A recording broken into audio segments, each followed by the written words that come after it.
orientation, or Internapalooza for Capitol Hill, taking place virtually this year. My name is Marci Harris, and I am a former congressional staffer, a former congressional intern, and the co-founder of POPVOX and the POPVOX Foundation. The people that you see on your screen, or will see shortly, are part of the First Branch Intern project, which started out as a Zoom call in early 2020 and has grown into an ongoing collaboration to support congressional interns and help people around the country participate in this amazing experience that you all are about to start. To all the new fall interns who are starting or soon to start working on Capitol Hill or in district offices around the country, welcome. You're joining a community of thousands who passed through the hallowed halls or worked in district and state offices as the front line through which the American people reach their elected representatives. If this is your first time working for Congress, you are about to learn so much, no matter whether you're a senior in high school, a junior in college, or like me when I was an intern, a recent JD working on a master's. It doesn't matter your educational background. When it comes to Congress, we all start out pretty much close to the same place, lost and overwhelmed. And just because many of you will be working remotely, not necessarily getting lost in the Capitol tunnels, there's still so much to learn about Congress and how it works and how to make your internship a success. And that's where we come in. Let me also welcome those who are joining us because they are either interns at other organizations, those we like to call Congress adjacent, or because they're students who are thinking about applying for a congressional internship in the future. Today and tomorrow will be a fire hose of information about how Congress works and what it's like to work in Congress. There will be a lot of information that's applicable to a wide range of internships and experiences, from career planning and professionalism and personal finances to how to stand out in a good way in communications with your colleagues. I want to take a moment to thank our platinum sponsor, Square, who made this event possible. So there's one other entity that you're going to hear a lot about today that may have already had a lot of influence on your internship experience, whether you know it or not, especially if you're working in a House office. This event is organized in cooperation with the House Select Committee on the Modernization of Congress, which is the best thing to happen to the House that you've probably never heard of. The bipartisan committee, 6 Democrats, 6 Republicans, was formed at the beginning of the 116th Congress, that is 2019 to 2020, as you'll soon learn, and was reauthorized again for this Congress, the 117th, which started in January 2021 and runs till the end of 2022. The ModCom, as its friends call it, is a place where lawmakers, staffers, think tankers, and even just opinionated folks like all of us can bring ideas about how to make Congress work better. And the crazy thing about ModCom is they actually listen. But don't just take my word for it. Meet the chair and vice chair of the committee, Democrat Kilmer of Washington and Republican William Timmons of South Carolina, and see if you can notice something weird about these 2 members of Congress. Hi, everybody. I'm Congressman Kilmer, chair of the Select Committee on Modernization in the House of Representatives. And I'm Congressman William Timmons, vice chair of the Select Committee. I wish we could be together in person, but instead William and I are doing the next best thing, sending you a long and boring video. We want to take a moment to welcome you all to Internapalooza. As former Hill interns ourselves, William and I know how important it is to start this opportunity off on the right foot. Now, as members of Congress, we value the interns that are mission critical to the success of each office on Capitol Hill. Without you, our offices simply could not run. From building a network of friends and colleagues, learning the legislative process, to learning the tips and tricks behind a fruitful internship, these next 2 days will help you lay the foundation that will support your success in the People's House. I think I speak for both of us in saying that an Internapalooza would have been incredibly helpful in our internship days. It sure would have been. Now, we know the Capitol can seem like a maze, both physically and digitally. Thankfully, during these next 2 days, you will have the opportunity to learn the ropes when it comes to speaking with constituents, the ins and outs of the Capitol complex, and how to work alongside staff in serving the American people. But most importantly, this marks the first step in a career in public service for many of you. Whether you aspire to work for Congress or in your community, this is an experience you will carry for a lifetime. Just as the chairman and I have. We are grateful for your passion for public service and the good work that lays ahead for each of you as you serve the American people through your internships. And while we're sure you hardly need it, we wish you the best of luck during your internships in the People's House. A big thanks to POPVOX Foundation for holding this event, and an even bigger thanks to each and every one of you as you head into your internships. Thanks, everybody. Thank you. All right. Well, Marci, was the weird thing that they actually seem to like each other, even though they're from opposite sides of the aisle? Because to me, that's refreshing. Hi, everyone. I'm Melissa Dargan, and I'm a former congressional staffer and former congressional intern. Currently, I'm the founder of TourTrackr, and I also started a YouTube series called Congress with $2 signs at the end. Hopefully, I get a chance to work with you in either capacity. And as Marci mentioned, I run that YouTube series to help teach you about personal finance because let's be real, money, working in Congress and in public service is important to understand. You'll learn more about that tomorrow.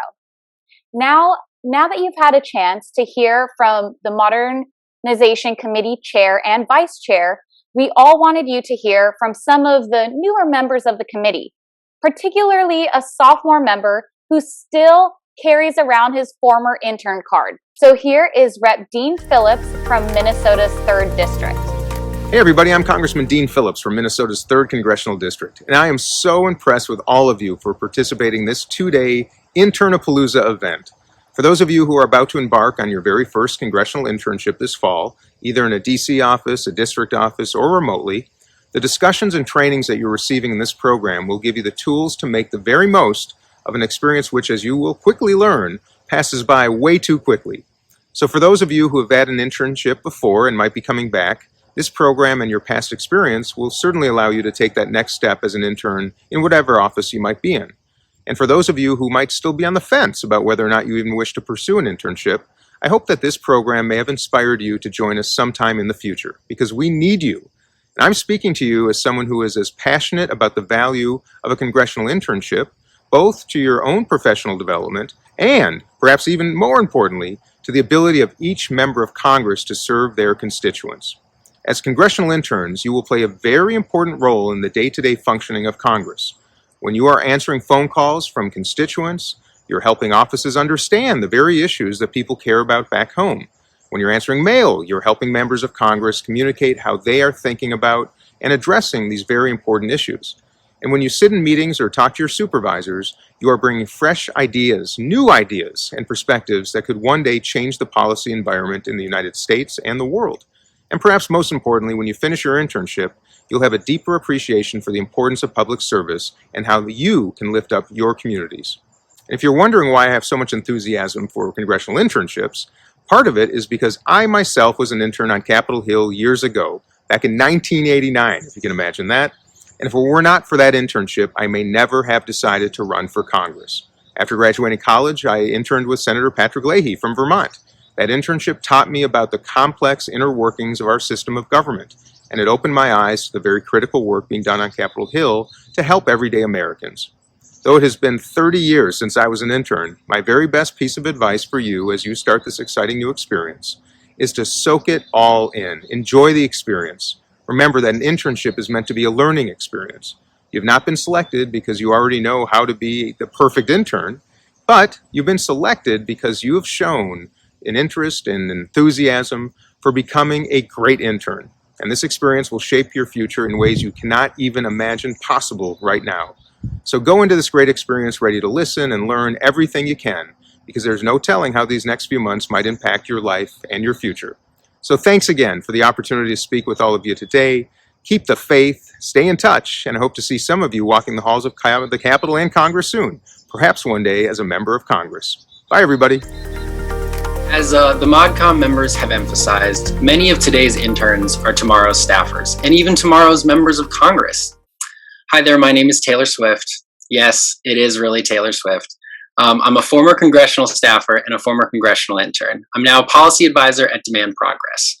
I also help write the First Branch Forecast, the weekly newsletter on legislative branch and government transparency, which you should definitely subscribe to. At my organization, we spend a lot of time examining government accountability, transparency, and technology. We often work with members of Congress and congressional offices to help the institution move forward into the 21st century. But we also know it's important to understand our place and our moment in history. Before we jump into the day-to-day details of your internships, we wanted to take a moment and provide perspective on the history of Congress. And we're so fortunate to have Jane Campbell of the U.S. Capitol Historical Society to share her insights. My name is Jane Campbell. I'm the president of the United States Capitol Historical Society that will be celebrating our 60th anniversary this year. Well, let me first welcome you to the United States Capitol. Being an intern at the Capitol is an enormous privilege. And my job is to quickly try to tell you about the history of the Capitol. The Capitol is identified as the temple of democracy. In many ways, we think of the Congress and our Capitol as the place where we come to debate, to argue, and to build our country. The Capitol is built on the highest place in Washington, D.C. The location for the Capitol was chosen by George Washington himself, and intentionally, the Capitol was set on a hill because it was to be the dominant institution. Now, in the Capitol itself, the crypt, you can look and see that this rose marks the center of the city where all four quadrants converge. So this crypt was designed to be Washington's tomb. However, it wasn't finished until 25 years after he died. So there's actually nobody in this tomb. But as a special reflection of the role of founding members of the United States, there are 13 states that have statues from the National Statuary Hall collection in this room. Every state can send 2 statues. The people have to be dead. They have to be selected by the state legislature of the state they are sent. They have to be in marble or bronze. Take a look at the old Senate chamber. Even now, when there are particularly difficult issues, the Senate will go and have a caucus in the Senate chamber. This happened during the Affordable Care debate when they were really having a hard time getting along. They went in, and somehow the majesty of that old chamber made a difference. If you go over to National Statuary Hall, this was the old House chamber. As the country expanded and more states were added, there just wasn't enough room. This now is essentially an art gallery, but the most dramatic room is the Capitol Rotunda.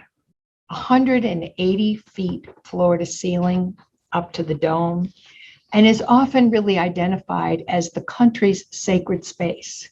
This is where we gather to pay respects. The highest respect is to be laid in honor, laid in state. Only 41 people have been laid in state. It's called laid in honor when you're not an elected official. And as you look up, you can see the apotheosis painted by Constantino Bermidi, who you will hear about if you ever look at the art of the Capitol. He's one of the famous artists from the Capitol. And then if you look back at one of the most important paintings, Washington resigning his commission. The reason this one is so important is at the time this country was founded, every country in the world was ruled by a king. The idea of we the people running the country was completely revolutionary. Instead of just moving in as the military commander to run the country, he resigned his commission. And that established the principle that civilians elected by their fellow citizens have supreme authority over our government. So that painting is really important in understanding our history. My favorite story about the Capitol is the Statue of Freedom that stands on top of our Capitol. Think about this. The Capitol dome was finished during the Civil War. The Congress and the President Lincoln believed that Union would hold everybody is complaining, we don't have enough money, you know, what are you doing spending money on the dome? And this is the symbol of our union. Clark Mills, who ran the foundry in Greater Washington, relied on his apprentice, Philip Reed, who was an enslaved person. And during the time that he was building the statue, Washington, D.C., slaves were freed on April 16th. And so the last 7 months that Philip Reed was building the Statue of Freedom, he was paid as a freed man. I'm imagining that as you're coming to the Capitol, you may have some concern in the wake of January 6th. So we have really done a great deal of research about the history of the violence against the Capitol, violence inside the Capitol, to try to put what happened in January 6th in context. The last time until this year, there was a large mob of people, if you will, who overran the Capitol was 1814. That was the British during the War of 1812. But the Capitol was not without violence. The 19th century saw violence between members of Congress. Fistfights were part of the operation. So sometimes when people say, oh my goodness, it's never been this bad, we'll never survive, it's good to take a little look at history and say, maybe we've gotten through things that are even worse. The 20th century saw the emergence of violence as a political statement. The Puerto Rican nationalist shooting in 1954, that attack led to heightened security, including the professionalization of the Capitol Police. There were immediate calls to shut down the open access to the chamber, and the Congress said, no, this is the people's house. People must be able to come, but they professionalized the police.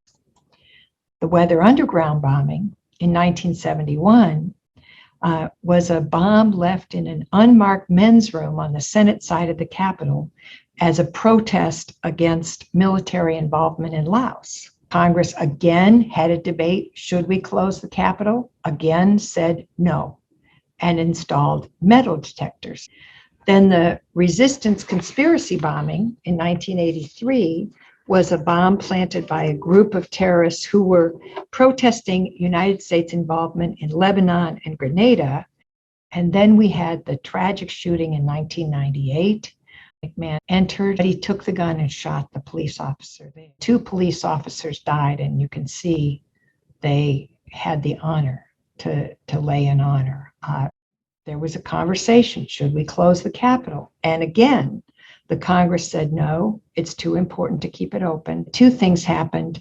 The identification badges that you see every staffer wear were instituted, and Congress passed the authorization for building the Capitol Visitor Center. But it wasn't until September 11th, 2001, in the aftermath of that the Congress actually appropriated the money to build the Capitol Visitor Center. And that is now the process where you see people come into the Capitol. We believe that the Capitol must continue to be open so that the members of Congress walk through this building, which is, yes, a monument, yes, a museum, yes, a working building, and interact with school children, constituents, and remember that they're working for all of us. Some of you may be working remotely. Some of you may be working in the district. You're figuring out how to interact with your mask on, with social distance, how to reach out to people. And that is all part of the 2021 experience. We're creating history. We're creating congressional history. How do you operate in the course of a pandemic? We're building this as we go. Remember that you're walking in the steps of people who built the history of this country with all the uncertainties of their time. Thank you for listening, and please feel free to look at all the resources we have from the Capitol Historical Society. Welcome to Washington. Wow, what an important reminder from Jane about the privilege that it is to work in the Capitol and make sure the doors are open for everyone. And also what a good primer for when tours kick back up. My name is Rako. I'm the Deputy Director for College to Congress. And I'm Kelly Villwock. I'm the Program Director at College to Congress, which creates pathways for high-achieving college juniors, seniors, graduate students, and recent graduates to intern in Congress without having to take on debt. We also host a free training series, C2CU, that anyone can sign up for through our website, so we hope you will. We see the way that congressional internships change lives every day at College to Congress, as our alumni go on to a variety of fields, 90% of which are in public service, with their internship as an important differentiator on their resumes. Our next few keynote speakers are going to share some reflections on how their internships set them on their highly successful career paths. For interns interested in staying in government, our next speaker is in a unique position to explain also how important your perspective and contributions can be to the offices that you work in. I'm happy to introduce the new CEO of College to Congress and a former lawmaker who knows the importance of interns to this institution, former Congressman Dennis Ross of Florida. Hello, I'm Congressman or former Congressman Dennis Ross from Florida, and I'm honored to be able to have this opportunity to speak to you because this is such a formative time in your careers.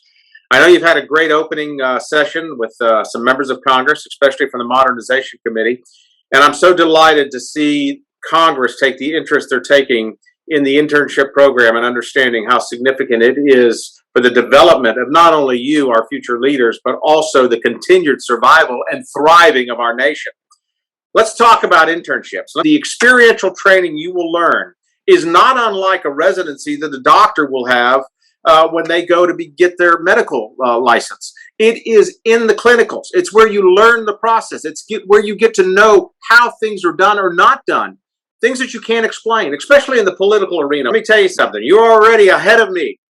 I was rejected when I wanted to be an intern. I always had a passion for the political world as a kid. Wrote letters to presidents, wrote letters to members of Congress, and one of my letters was a request to intern with a United States senator from Florida. They didn't have the resources. Now, this was back in the late 70s. You know, right now there are more opportunities to intern in the United States Congress than there ever has been. When I served 3 years ago, we didn't have paid internships. Now we do. I had some interns that couldn't afford to be up there, but their passion, again, allowed them to be able to make ends meet, take out student loans, and now they're serving in a myriad of positions on the Hill because they knew that there was an opportunity there, the same way you are. Even though I was denied my opportunity to serve on the Hill, my passion for the political arena wasn't dampened a bit.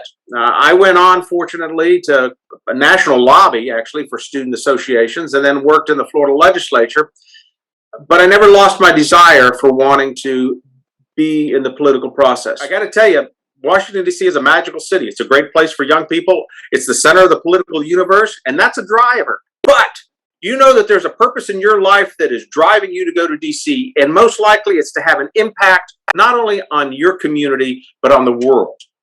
What better way than to gain the knowledge and the experience through interning and knowing that you've got a greater possibility now than almost anybody else in any other occupation to find employment, a career in the political process in Washington, D.C., especially with College to Congress that I'm affiliated with right now. 90% of our interns go on to find employment in the process. Now, that's amazing. Another thing that really concerns me is that less than 4% of colleges and universities require any education, any courses in financial literacy. Now, what you're learning in politics is, yes, there's a lot of give and take, but everything runs on the dollar. Budgets, appropriations, what's in it for me? How can I bring this back home? What are we going to do, to help hurricane victims? What are we going to do to help our veterans? It's all about dollars. It's all about economics. But we don't teach the fundamentals of economics. We don't teach those things that are being debated in Congress about raising taxes, lowering taxes, cutting expenses, raising expenses. We don't teach that. Again, you're learning it in experiential training. And one of the reasons that I'm very active, not only with College to Congress, but also in the academic environment at Southeastern University, is the divisiveness that we face in this nation. In my time, I've never seen it the way it is. And we all know we've been in more divisive times than this. We've been in more protracted times than this. But we've always been able to come through. Now, how have we been able to come through? Leadership. We have people that understand that the greater good, the system, again, I'll throw you back to the Constitution and the preamble, because the preamble is the greatest definition of the greater good for America. And if we keep coming back to that, we'll realize that if we're all on board for that, even though we have different ways of getting there, we all want to go for the greater good. We need people to bring us together. Internapalooza is a wonderful way to bring people together. It's building that network, a network that will last well beyond your time in Congress. Build your relationship with those people across the aisle. In other words, you may say, I absolutely deplore their political thought. I can't believe they would even think this way. But you know what? They love Yellowstone National Park. I love the national parks. The fact that we both have common ground gives us a basis to build a relationship. It is about relationships. If you build that relationship, if you build that friendship, and as you grow into your career and your paths cross many times, you will find how helpful, how beneficial that relationship becomes. Because I will tell you from my own personal experience in serving both in the Florida House and in the United States Congress, that whomever may be your adversary today may very well need to be your ally tomorrow. I don't agree with you on this bill. My boss doesn't agree with you on this bill, but we need you on this bill. So how can we build this? Do not burn that bridge. Do not burn that bridge. Build a relationship. Some of my best friends are of opposite political thought. And yes, we joked about how we canceled out each other's votes, but we got to know each other. You might find out that you're going to be, working together either in Congress as a member of Congress or as a staff director or whatever it may be, but you're building that network, and I got to thank Internapalooza for that. Your internship is invaluable. It will look great on a resume, but it will build confidence in your soul. It will build confidence in your heart. It will ignite the pilot light of the passion that puts you there in the first place. The challenges that face you are much greater than the challenges that faced me when I was your age. So you have got your hands full.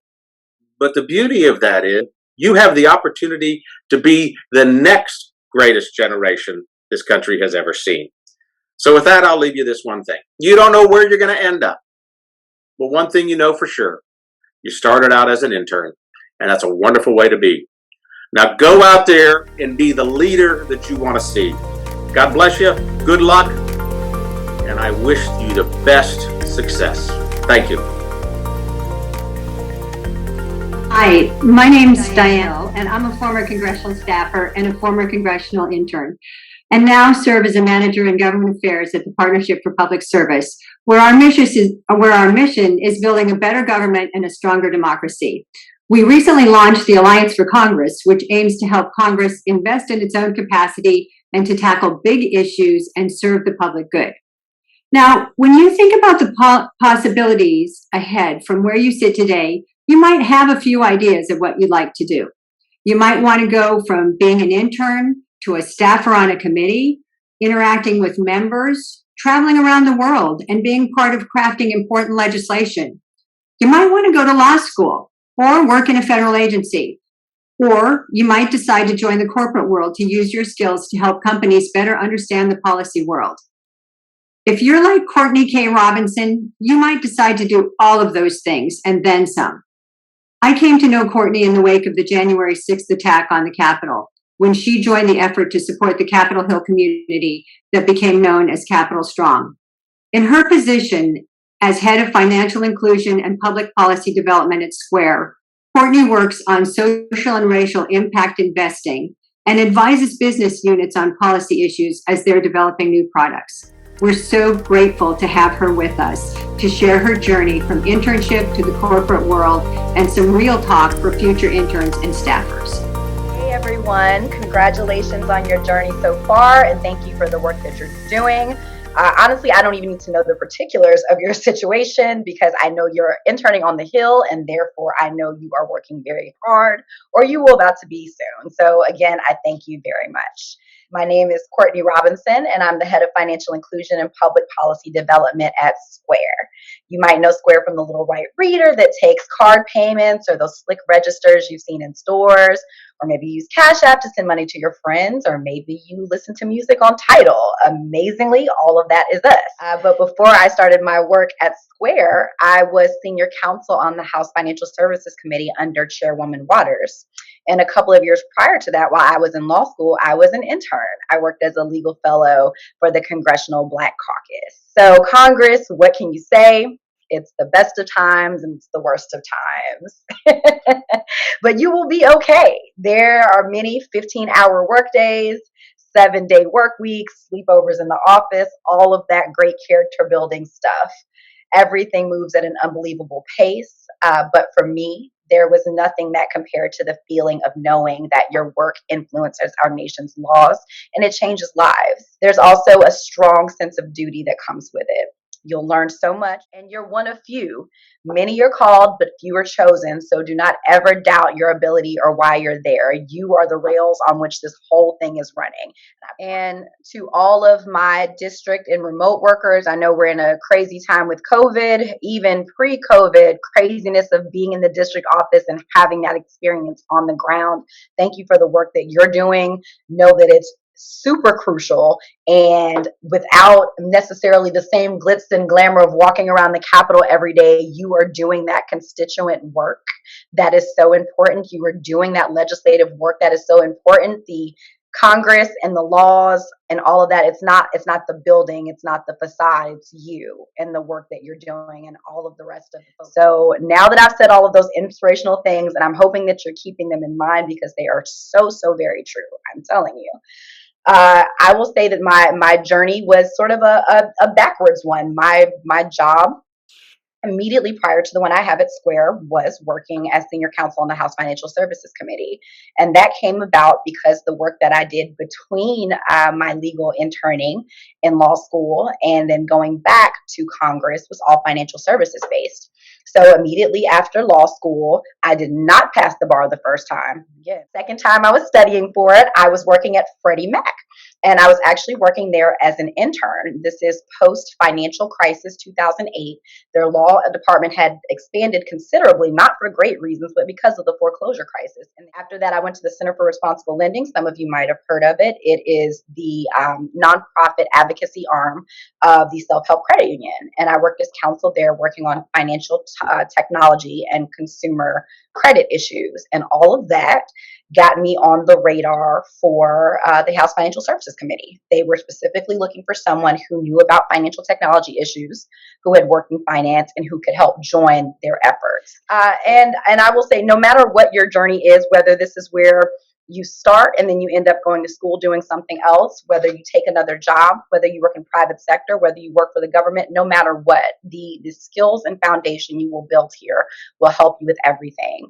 Shout out to all of the interns who were like me. My first intern experience on the Hill was not straight out of college, but my job consisted of all kinds of things, everything from rallying members and getting them to come to the floor, collecting signatures for bills to drop in the hopper, writing letters on topics that I had no clue what I was talking about, asked to go talk to members about things or site identify them and ask them how they're voting. Don't know who you're looking at. There are 535 members of Congress, all kinds of things. But I'm telling you that sort of beyond the basic, there's everything from answering the phone calls and constituent letters all the way up into drafting model legislation. You can do it all. I had all of those experiences, and I will say from that to working on the committee was a big shift and a big jump, but it did lay the foundation to help me do that well. And my experience as well as not only a legal fellow, but as senior counsel, you are worried, or at least I was, that I didn't know enough or I wasn't qualified enough. How could I speak on these things? Have I done enough research?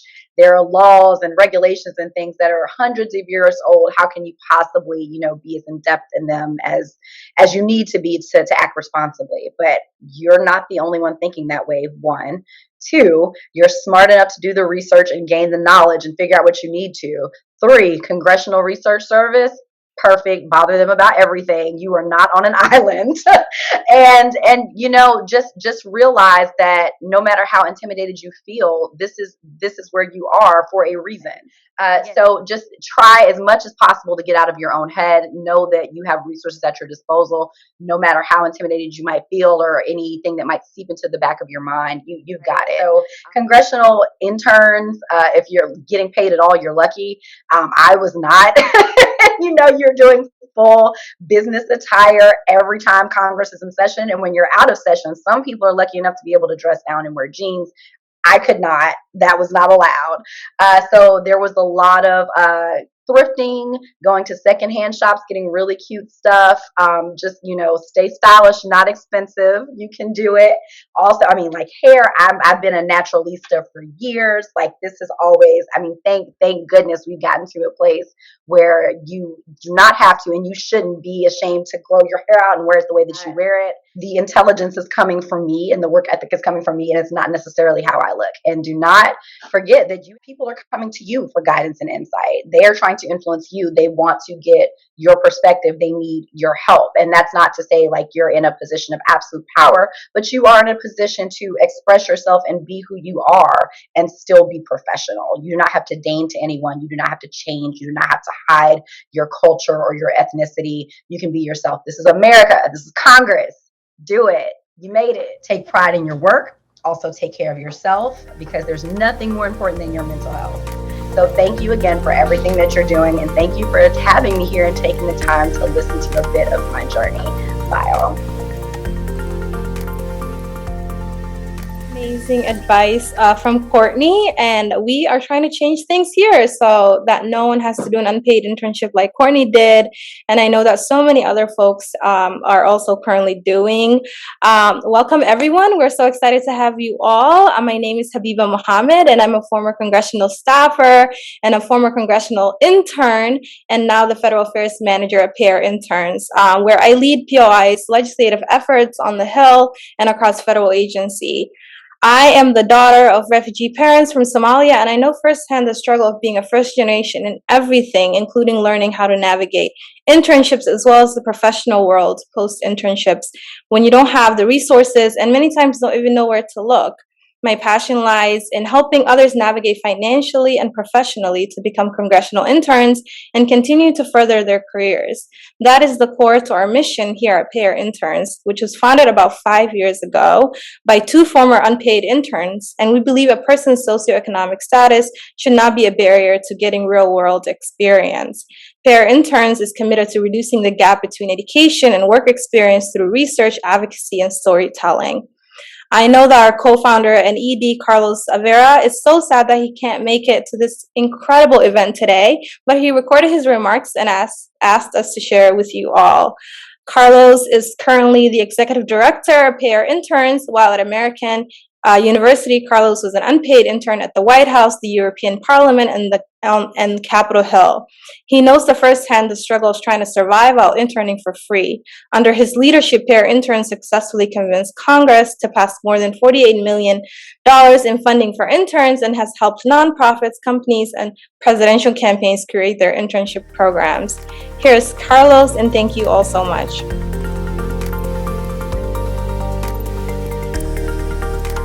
My name is Carlos Vera. I'm the executive director at Interns, and I'm so excited to be here. It reminds me of the time when I was an intern, and it actually was not that long ago. I remember it like it was yesterday, getting the email that I was going to be interning for a member near my district in Southern California, and being really excited, but having to face the fact that I didn't actually own a full suit.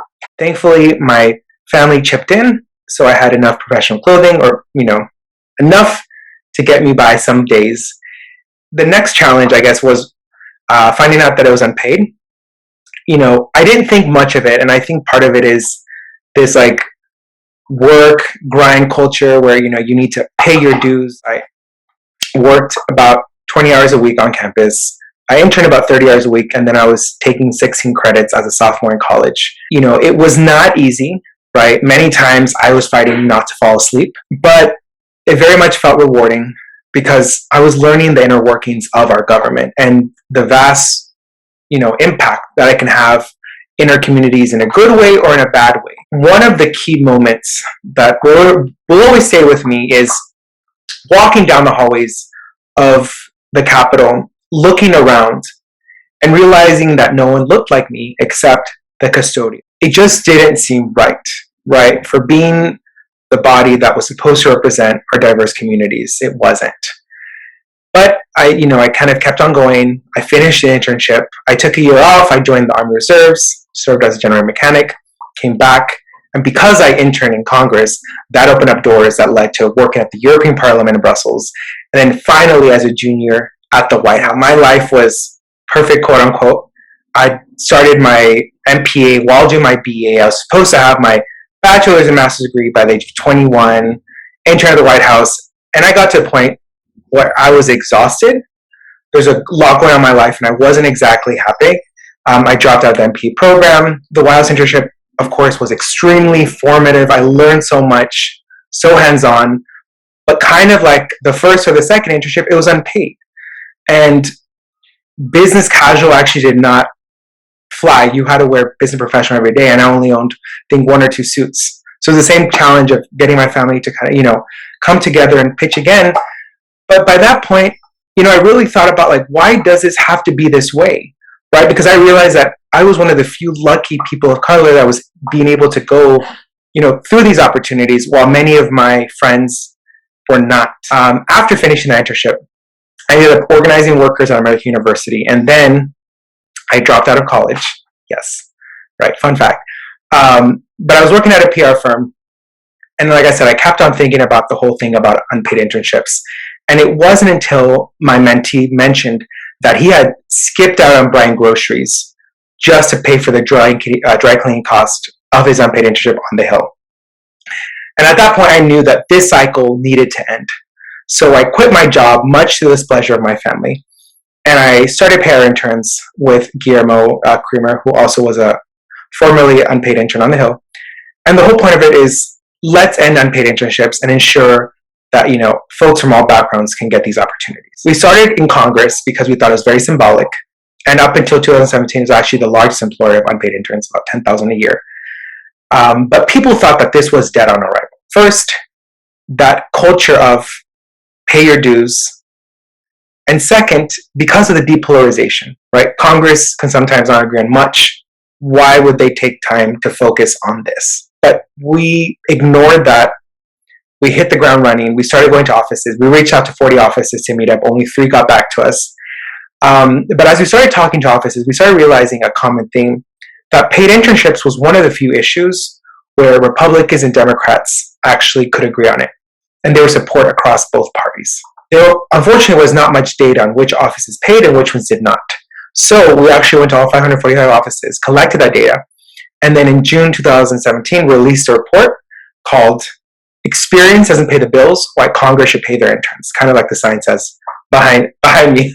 But we provided a roadmap, a policy roadmap as to how to fix this problem. We argued that the only sustainable solution to fix unpaid internships in Congress was to have an appropriations, basically a line item, so each office could get a fund to pay them. We worked with, Republicans, both moderates, conservatives, liberals, progressives, everyone, right?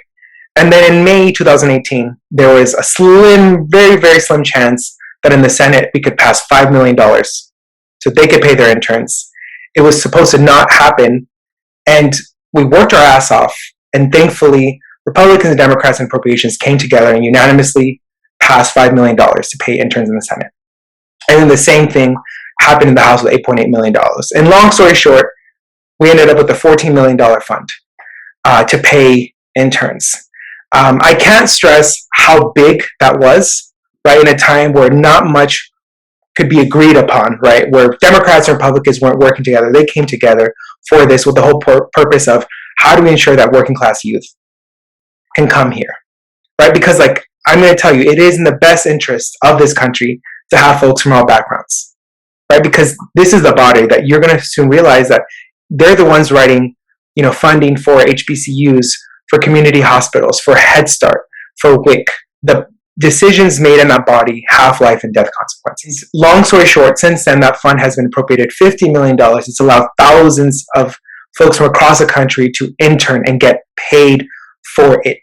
Are there still some unpaid internships? Yes. And if you're not getting paid, please hit me up. I will leave my contact information because every office has a fund to pay their interns. I share all of this just to give you an example that you can create so much change without, being powerful or wealthy, and not to be scared to reimagine what can be. Just because we've done something a certain way for 30 years doesn't make it right. But more than that, to remember that behind every memorandum and policy report that has a percentage or number, there are people behind those numbers with real lives, and you just want to make sure that you keep that in mind. These are obviously very interesting times to be interning on the Hill, so I'm sure it will definitely be exciting, or at least in the better sense, not boring. But it's in these daunting times where we need all hands on deck, and the first step is getting involved. So I'm really excited for everyone that is getting the chance to intern. Tens of thousands of people apply, and you were selected, so you should feel very lucky. And please feel free to reach out. Myself and the team, including Habiba, are here to help you. Whether you have questions about pay, culture, what have you, feel free to reach out. Thank you so much.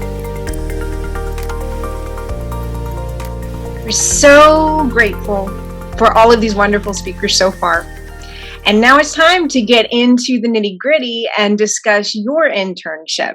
We'll go from big picture for how your internship fits into the history of the institution and your shining future careers, and narrow the scope and focus on what all of this means for you over the next few months. But for now, please go back to that lobby and click the link for the next session with the members of the First Branch Intern Project. They're going to talk about the skills that your supervisors most want you to learn and how you can start thinking about setting your goals for your internship and beyond. Thanks so much, everybody.